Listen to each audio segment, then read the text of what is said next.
So right now I'm about to attempt to drive a well.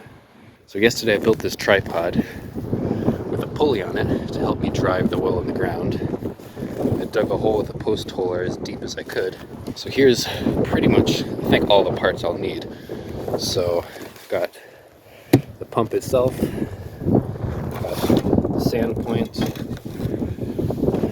couplers, wrenches, pipe joint compound, spare ropes and whatnot. I'm going to attempt to use this fence post driver to drive the thing in the ground.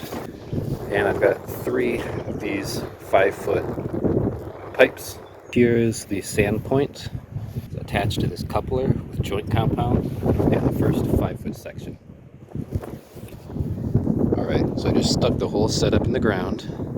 For the beginning, it's really easy to adjust it and get it straight, but once it's pounded in the ground, it's going to be really hard to move it. So magnetic level like this is really useful because it just sticks right on to the pipe itself.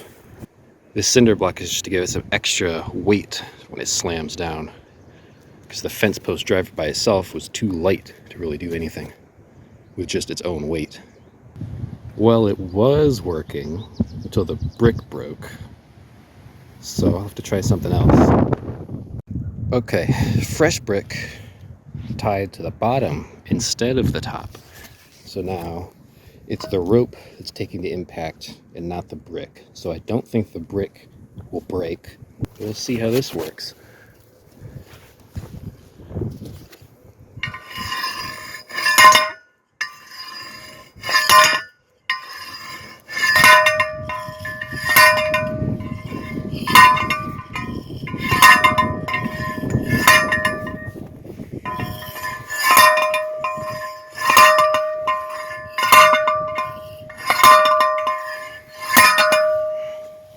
Here's the end of one of the 5-foot pipes.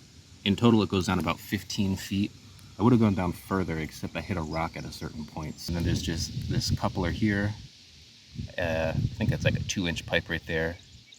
And then I have this ball valve here, which I close like that when I'm not using it.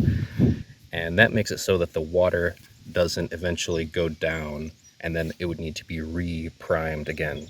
So basically this is just a way to keep it from having to prime it every time. So in all the time this has been running, I've only primed it once, which is the first time I installed it.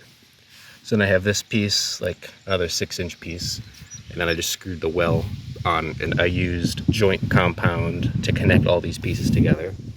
And for the first 10 or 15 buckets, the water was a bit sandy, and it is still a little bit sandy, which is why I do still put it through a Berkey filter. It takes a few pumps to get the water going again.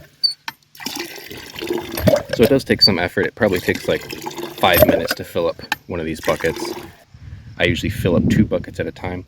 I use one as a seat, and then I'm pumping into the other one.